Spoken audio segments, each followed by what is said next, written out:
Мы и представить не могли, какой сюрприз нас ожидал на обратном пути. А сюрпризом оказалась красивейшая дорога Кавказа, соединяющая Урочище Джилы-Су и город Кисловодск.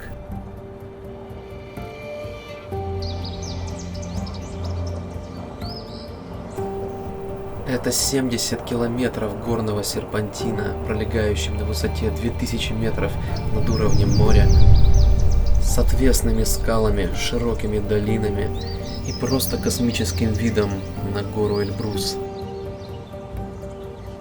Ну а сейчас время просто помолчать и посозерцать эту великую красоту Кавказских гор.